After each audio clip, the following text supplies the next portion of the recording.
Good evening and welcome to the evening news. African leaders and climate activists have called for a radical shift in global climate financing, urging the world to treat Africa not as a victim of climate change but as a strategic partner for investment.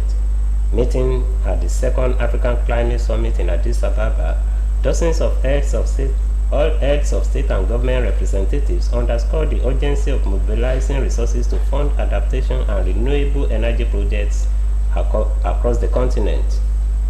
Ethiopian Prime Minister Abiy Ahmed opened the summit with a call to replace climate aid with climate investment, emphasizing that Africa's resilience and renewable energy potential offer immense opportunities. African Union Commission Chairperson Mamadou Ali Yusufu stressed the need for fairness in addressing the climate crisis. He said the vulnerability of member countries caused by climate change, debt burden, and structural inequalities of the international financial architecture must be redressed through climate justice. Kenyan President William Ruto echoed the urgency of the unity, warning against isolationist approaches, adding that no nation can solve this crisis alone. Civil society voices pressed leaders to ensure accountability and push innovative funding mechanisms, as they argue that the solution lies in holding major polluters responsible. The summit comes against the backdrop of worsening climate disasters in Africa that have hit vulnerable communities hardest. The Special Committee on Examination Infractions set up by the Joint Admissions and Matriculation Board has uncovered more than 6,000 cases of technology-enabled malpractices in the 2025 Unified Tertiary Matriculation Examination. The committee's chairman, Dr. Jake Epele, who disclosed the findings while presenting its reports in Abuja, revealed that 1,878 candidates falsely claimed to be albinos, while others engaged in biometric fraud and digital identity manipulation during the conduct of the examination. He said the panel also recorded multiple cases of fake national identification numbers, credential forgery, and syndicate-backed fraud schemes, saying examination malpractice has now become a highly organized, technology-driven, and culturally normalized enterprise. He gave a breakdown of the infractions, noting that the committee documented 4,251 cases of finger blending, 190 cases of AI-assisted image morphing, 1,878 false declaration of albinism, and numerous cases of credential forgery, multiple NIN registrations, and solicitation schemes.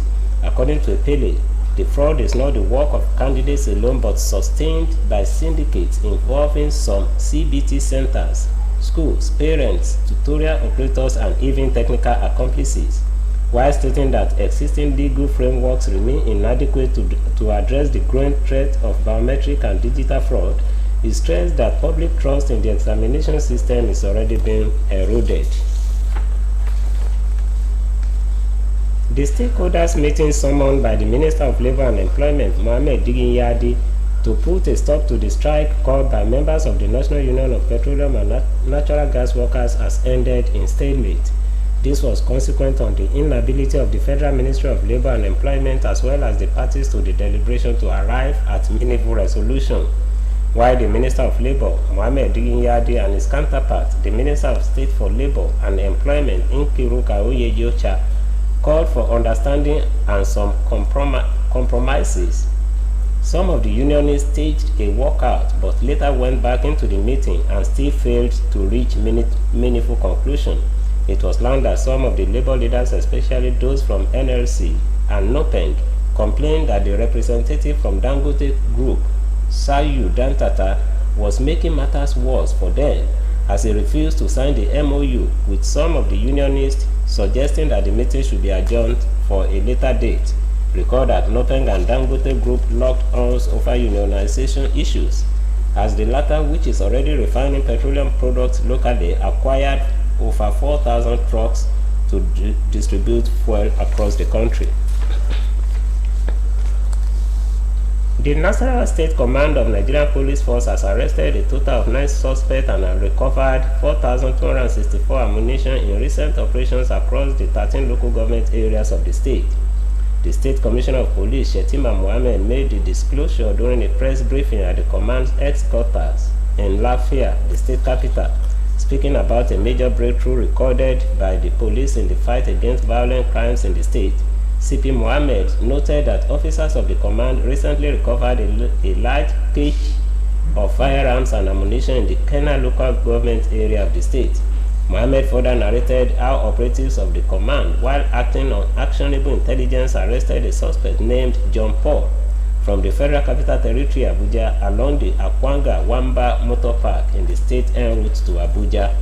While commending the gallantry of officers and men of the command for their tireless efforts in the fight against crime in Nasarawa State, he reassured residents across the 13 local government areas that the command will not relent in its determination to rid the state of criminal elements. Death has been described as inevitable, and every woman should endeavor to live and relate with others like it is their last day on earth. Bishop of the Catholic Diocese of Osogbo, Most Reverend John Oyejola, stated this at the Requiem Mass and rite of final commendation and service for Professor Joseph Agbedansi. The Requiem Mass and commendation service of Professor Joseph Agbedansi was held at the St. Benedict Catholic Cathedral in Osogbo.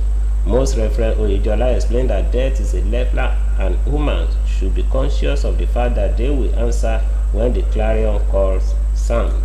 According to him, Professor Agbedansi will be remembered as an outstanding academician with a large heart for the love of the church and the extended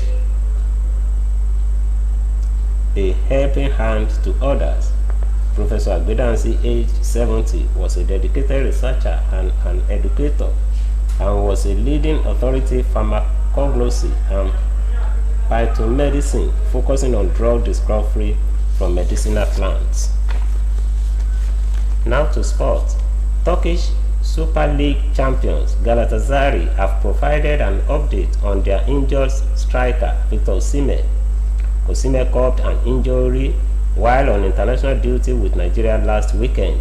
The 26-year-old was replaced by Siri Desas in the 35th minute of the Super Eagles 1-0 victory over the Amavubi of Rwanda. The injury ruled the powerful striker out of Nigeria's crucial clash with South Africa slated for tonight at the Toyota Stadium, Bloemfontein. According to a statement on the club's official website, Osimhen sprained his ankle and is currently undergoing treatment.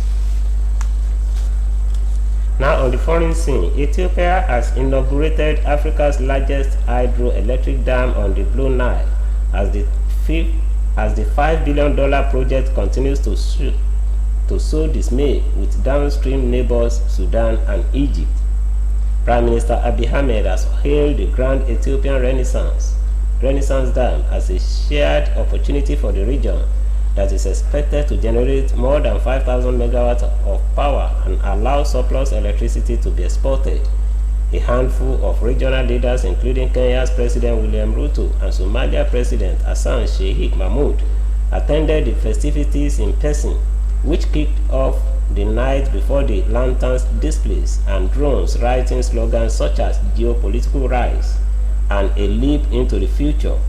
But Sudan and Egypt, who rely heavily on the Nile for water supplies, have expressed fears that the dam will threaten their water security and even breach international law. Their leaders did not attend the inauguration of the dam. And that ends the evening news on OSBC TV. Please join us at 7 for major report. Good evening.